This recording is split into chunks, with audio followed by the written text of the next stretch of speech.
जय श्री कृष्णा। राधे राधे दोस्तों मेरे यूट्यूब चैनल भक्ति भावना में आपका स्वागत है। दोस्तों, जैसा कि आप सभी जानते हैं कि पिछले वीडियो में मैंने आपको बताया था कि तुलसी के पौधे के नीचे बैठकर हमारे कान्हा जी कितने खुश होते हैं।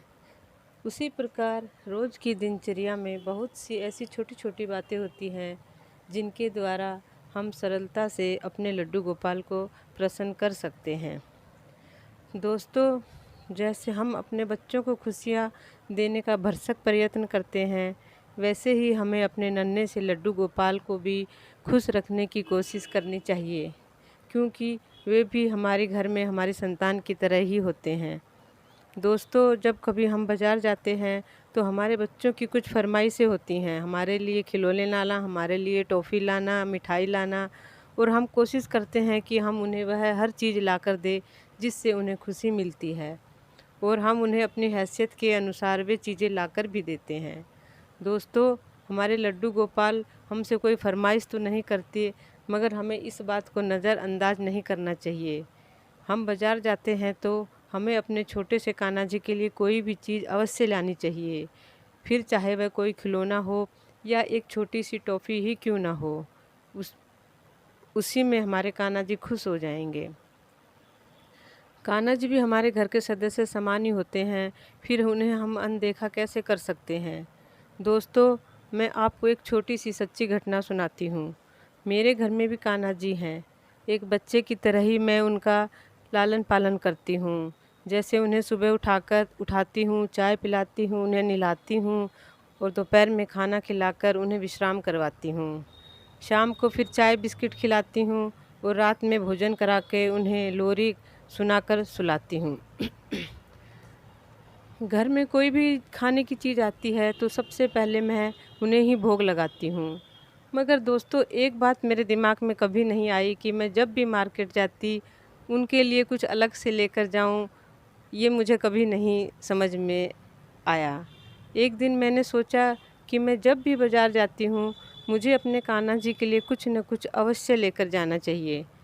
मैंने लौटते समय एक टॉफ़ी की दुकान देखी और सोचा कि कान्हा जी के लिए कुछ टॉफ़ियाँ ले लूँ, मगर सामान ज़्यादा होने की वजह से मैं सुस्ती कर गई और मैं वह टॉफ़ी नहीं ले पाई। दोस्तों, आप विश्वास नहीं करेंगे कि उस दिन कान्हा जी रूठ गए।